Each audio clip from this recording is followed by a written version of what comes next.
ايه رأيكم في الأكلة اللي تفتح النفس دي؟ بجد عايزة اقول لكم أكلة البصارة دي من الأكلة المحبة لقلبي جدا. أكلة جميلة قوي وأكلة في نفس الوقت مفيدة، بس طبعا عيالنا مش بتوع الكلام دوت وما بياكلوهاش. فانا حبيت اللي انا اعملها لان نفسي راحت لها، فقلت ايه اعملها. قلت اطلع اعملها معاكم. طبعا احنا ستات بيوت شاطرين وحلوين، مش ناقصين ان حد يقول لنا الطريقة ازاي. بس انا قلت يلا نشجع بعض وننزل الفيديوهات ونشجع بعضينا. انا جبت معايا نص كيلو من الفول المدشوش عند اي عطار او سوبر ماركت. غسلته غسله حلوه ونقعته قيمه ساعه كده بالظبط. بعد كده جبت معايا ربطه كزبره وربطه بقدونس، وطبعا غسلتها الغسله الحلوه وسبتها تتصفى، ونزلت على الحله زي ما انتم شايفين كده. وبعد كده جبت بقى معايا كمون، فلفل اسود، رشه ملح، رشه سكر، معلقه من الشطه، 3 4 فصوص من الثوم، معلقتين من النعناع. انا بحب ريحه النعناع ونكهه النعناع بتبقى في البصاره. اديتها تقليبه حلوه، طبعا هحطها على البوتاجاز على عين متوسطه لحد ما تتهري وتاكل كده في نفسها بمعنى اصح. بعد انا طبعا هنا سبتها، جبت معايا 3 بصلات قطعتهم كده قطع زي تقطيع الجوليين، وقمت حط عليهم ملح، وبعد كده سبتهم، رحت طبعا حمرتهم. بعد كده جبت البصاره بتاعتي، انا الهاند بلندر بتاعي بايظ فطبعا مش هنوقف نفسينا. الخلاط والله طلعت احلى من الهاند بلندر. جيت هنا بقى، طبعا البصل بتاعي نصه هاخده هحطه في البصاره، والنص التاني هزوق بيه العلب بتاعتي.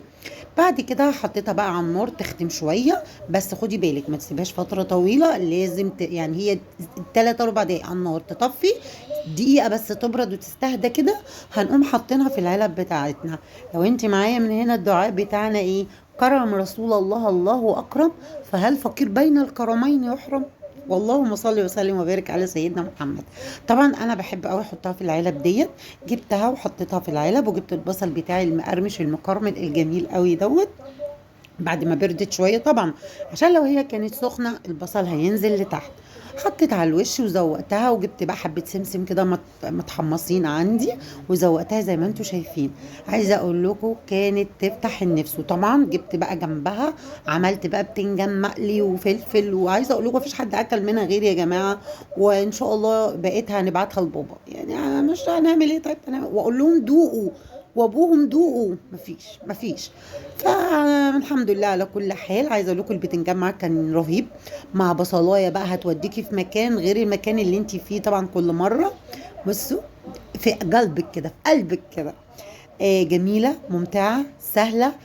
طبعا بتعوزي اللي انت تغيري اعمليها لعيالك، ممكن لما تدوقيهم يبقوا احسن من اللي عندي وياكلوها. والف الف مليون هنا على صحتكم يا رب. وما تنسونيش في اللايك بقى والشير. وبرضه هقول لكم تاني، احنا ستات بيوت شاطرين وكلنا عارفين كل حاجه بتتعمل ازاي، بس مش اكتر. احنا بنطلع وندردش شويه مع بعضينا ونقول اللي عندنا. ده كان الفيديو بقى بتاعي النهارده. ممكن ما تنسونيش في لايك وكومنت منك حلو. والسلام عليكم ورحمه الله وبركاته.